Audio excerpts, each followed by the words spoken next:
Hello दोस्तों, नमस्कार। मैं परेश व्यास आप सभी का स्वागत करता हूं वास्तु एंड कंस्ट्रक्शन टिप्स में।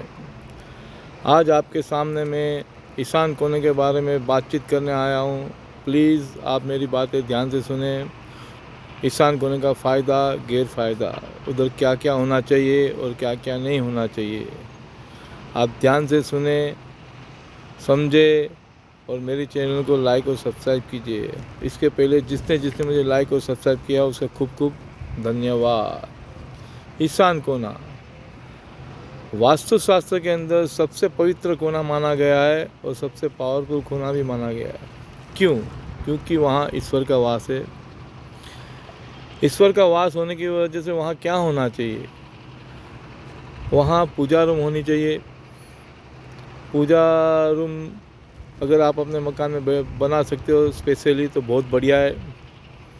या तो वहाँ कम से कम एक छोटा सा मंदिर भी होना चाहिए, क्योंकि वही जगह ईश्वर की जगह है। इसलिए वहाँ से हमें पॉजिटिव एनर्जी मिले। और ये कोना सबसे नीट एंड क्लीन रखना है, पवित्र रखना है, शुद्ध रखना है, क्योंकि वहाँ ईश्वर का वास है। आप मंदिर वहाँ कैसे बैठाओगे? आपको मंदिर पूर्व दिशा की ओर बैठाना है। मंदिर के अंदर जो भी भगवान की मूर्ति हो, फोटो हो, उनका मुख पश्चिम दिशा की ओर होना चाहिए। और जो भी व्यक्ति पूजा करती हो उसका मुख पूर्व की दिशा की ओर होना चाहिए। इससे क्या फ़ायदा होता है? और पूजा पूर्व की ओर देखकर ही पूजा करना है और मंदिर जो मैं बताया उसी हिसाब से आपको रखना है। उससे फ़ायदा ये होता है कि भगवान में तो एनर्जी है ही, तो हमें एनर्जी चाहिए, एक्स्ट्रा एनर्जी चाहिए। भगवान की पूजा करने से हमें तो एनर्जी मिलने ही वाली है, पर एक्स्ट्रा एनर्जी सूर्य नारायण की ओर से हमें प्राप्त होती है।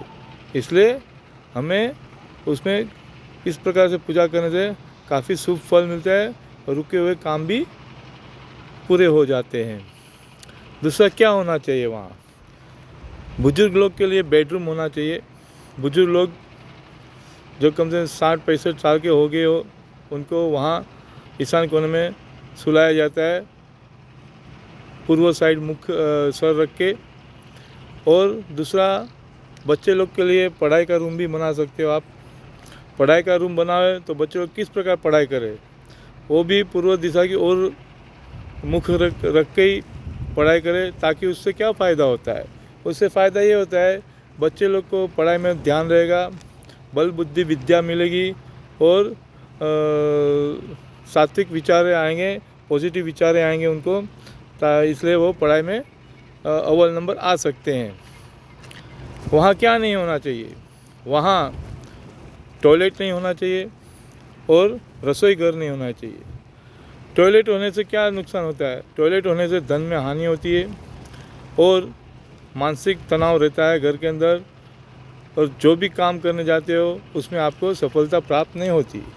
सेकंड, रसोई घर नहीं होना चाहिए, क्योंकि रसोई घर होने से रसोई घर अग्नि कोने में होनी चाहिए और वहाँ अग्नि है रसोई में, और ईशान कोने में जल है। तो जल और अग्नि दोनों विरोधी है। इसे वहाँ हमें नेगेटिव एनर्जी मिलेगी 100%। इससे हमें मानसिक तनाव, मानसिक रोग, घर में कलेश और धन में हानि होती है। इसलिए वहाँ किचन भी नहीं होना चाहिए, रसोई घर भी नहीं होना चाहिए।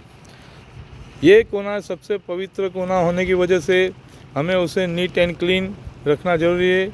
और ईशान कोने के ओर पूर्व दिशा या तो उत्तर दिशा की ओर हमने अंडर वाटर टैंक रखना है, ताकि हमें पॉजिटिव एनर्जी मिले।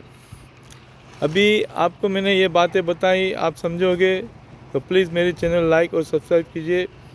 धन्यवाद।